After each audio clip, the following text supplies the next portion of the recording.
Hey, what up, YouTube? It's your boy, Charles Enoch. You guys are watching another episode of Invest in Myself. And really, I probably need to work on a new intro, but oh well, run the clip.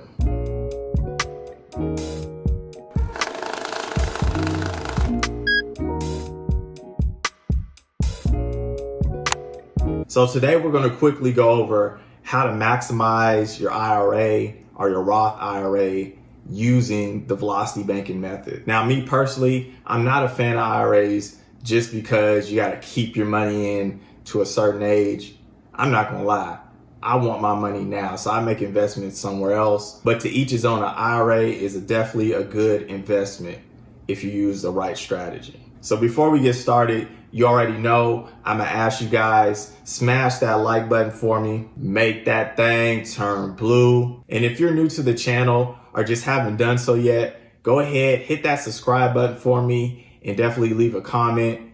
I appreciate anybody that does this because it does help me reach a higher audience base. All right, with that being said, let's get to this whiteboard and let's see how to maximize your IRA.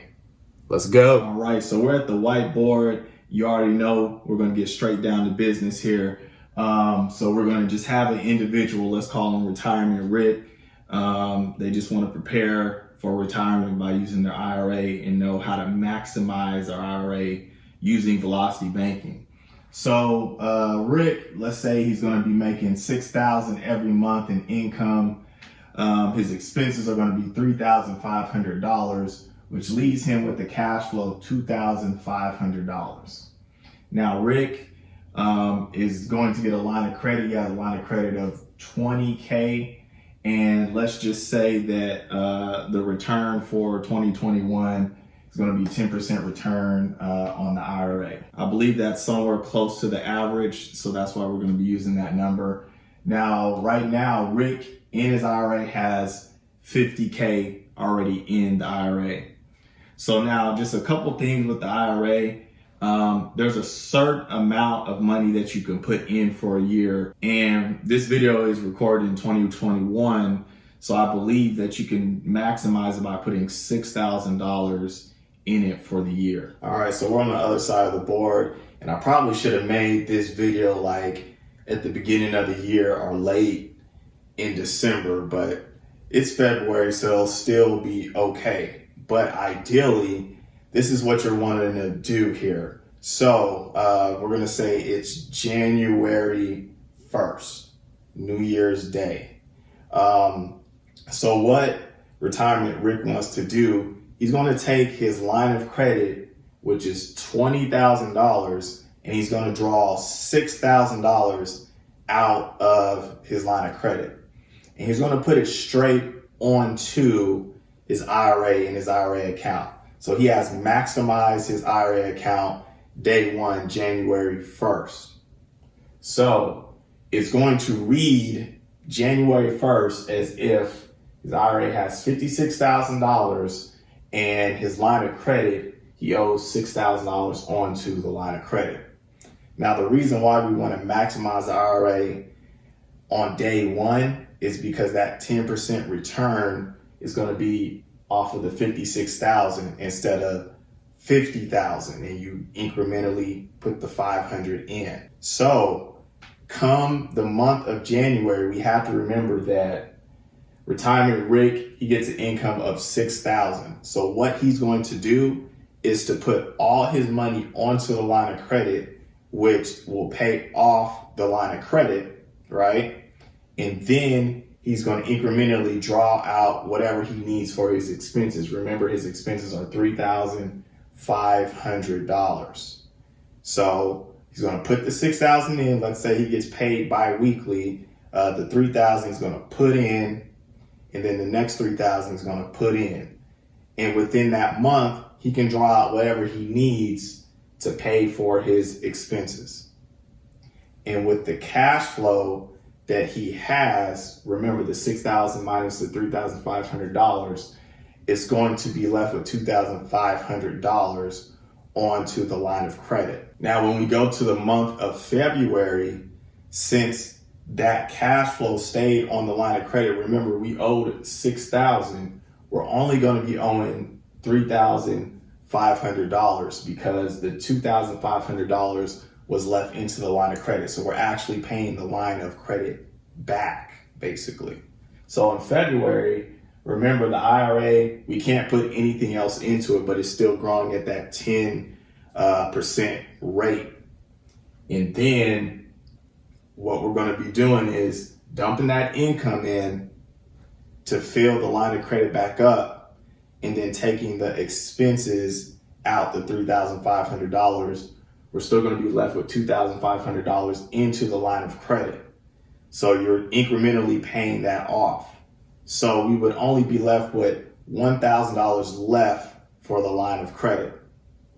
Now we're going to move to the month of March. Remember, the IRA is still $56,000, but it's still growing in that 10% increment, which is excellent. And then we're going to put the $1,000 of our income in to fill that line of credit up, and then we can use the rest of our money to pay the expenses. So the line of credit is fully paid off, and we were accruing the 10% compound interest at $56,000. So for the next month, since we have our line of credit filled all the way back up, April all the way through December, our IRA is growing at the $56,000 at 10% starting January 1st. See, what most people do, they will use their spare cash flow, let's say $2,500 or whatnot, and they would dump it into the IRA. So if Retirement Roger had $50K in January 1st, at the end of January, he would throw in, let's say, $2,500. Now it's at $5,200 and $500, but the 10% is just growing on there.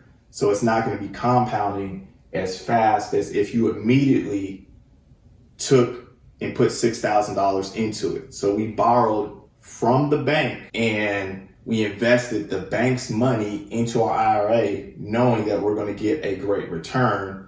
And then we use our income to pay the bank back, and then we draw our expenses out. So we're using the line of credit as our bank account until we pay it back. Now, what we're going to do is we're going to look at the compound interest of the IRA when we put the $6,000 into it at the end of the year at a 10% rate on return.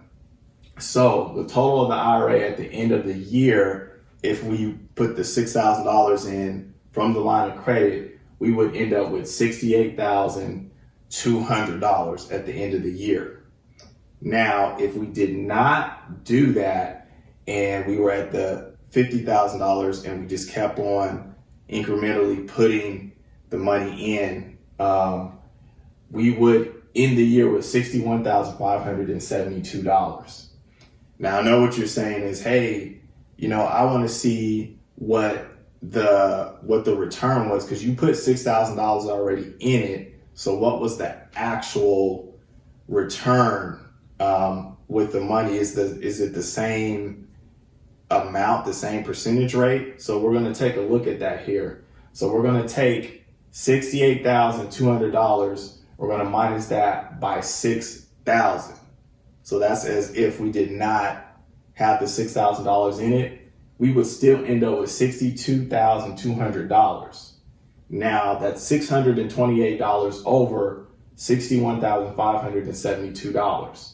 So it was an extra $628 that we accrued by putting that $6,000 in there January 1st.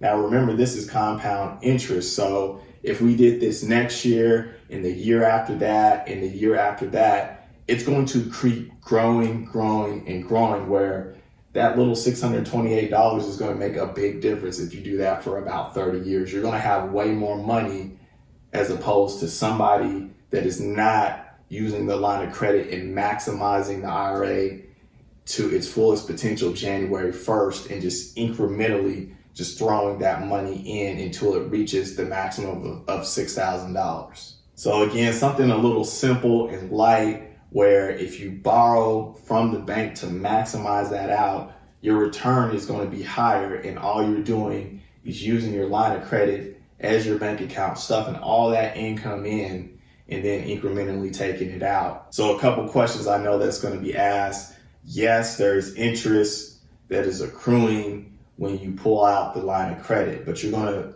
really minimize that interest by putting all your income into the line of credit. So it will be offset by a little bit, but it won't be by much. You will still get ahead. So I hope this video really helped you guys out that have the IRAs and you're trying to maximize that out.